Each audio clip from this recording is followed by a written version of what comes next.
Russia's newest body armor claims to stop NATO bullets. Russia's state defense conglomerate Rostec has unveiled what it claims is the lightest body armor in its class, presenting the Obereg 20 vest to the defense ministers of Moscow's closest military allies at a showcase outside the Russian capital. Russian Defense Minister Andrei Belousov led a delegation of defense ministers from the Collective Security Treaty Organization, the Moscow-led military alliance grouping Russia with Armenia, Belarus, Kazakhstan, Kyrgyzstan, and Tajikistan through Rostec's demonstration center at the Patriot Military Park. The centerpiece of the personal protection display was the Obereg 20, developed and manufactured by Rostec's Oktava plant, a facility with a long history of producing personal protective equipment for Russian security and military forces.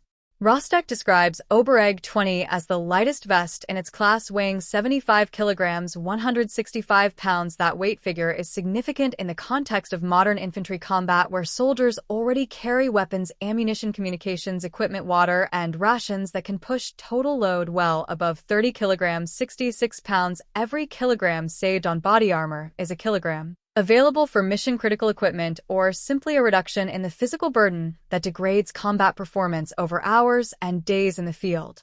Despite its reduced weight, Rostec says Obereg 20 provides greater fragment protection coverage than the Russian military's current standard-issue vest, which would represent a meaningful advance if the claim is borne out by independent testing. The armor plates integrated into Obereg 20 are rated to protection class BR4+ under Russian armor classification standards. The Russian BR scale measures resistance to ballistic threats across a range from BR1, which stops low-velocity pistol rounds, through BR6 and beyond, which resist high-powered rifle fire and armor-piercing ammunition. BR4 corresponds broadly to protection against standard rifle cartridges at combat distances, while the plus designation indicates performance exceeding the baseline BR4 requirement. A plant representative stated that the armor panel has high survivability and stops more than 20 rounds of NATO 556 by 45 mm 022 in ammunition before structural failure, a figure that addresses one of the most operationally relevant threat scenarios Russian forces currently face.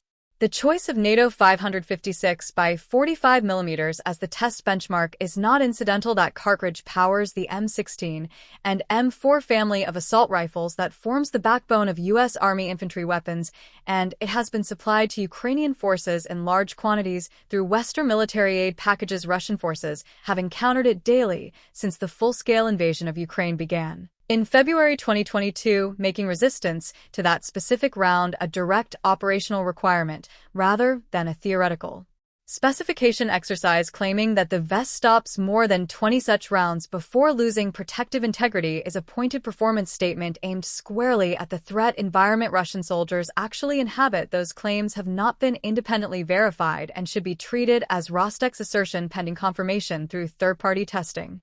The survivability of armor under repeated impact is a technically important and often underappreciated dimension of body armor performance. A vest that stops the first round but shatters its ceramic plate in doing so offers no protection against a second hit to the same location, a scenario that is far from hypothetical in close-quarters combat or when a soldier comes under sustained fire. Modern high-performance armor plates are typically made from boron carbide or silicon carbide ceramics, sometimes backed by ultra-high molecular weight polyethylene, and their ability to remain structurally intact across multiple impacts depends heavily on the plate's design thickness and the backing material behind it. Rostec's claim of stopping more than 20 rounds speaks directly to that multi-hit survivability question, though the specific plate geometry, ceramic composition, and test conditions behind that figure have not been disclosed.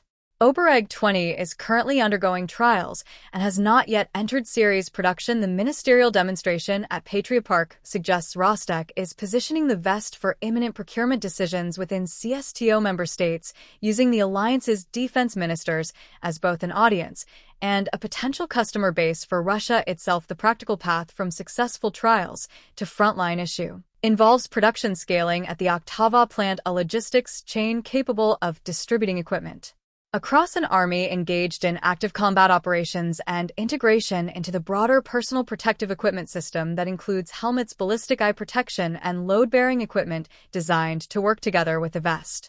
Whether Rostec's Obereg 20 claims will survive independent testing remains an open question. Russia's defense industry has a recent and well-documented pattern of announcements that collapse on contact with reality. In January 2025, drone manufacturer Transport of the Future CEO Yuri Kozarenko personally walked Putin through his Tolyatti plant, promised 300,000 drones a year, and was treated as a symbol of Russian industrial mobilization. By May 2026, he was in pretrial detention on large-scale fraud charges, with investigators alleging state defense funds were diverted to shell companies and pro-war Russian Telegram channels reporting the firm had been selling Chinese-made drones as Russian-developed products that showcased the billions in announced investment the production promises.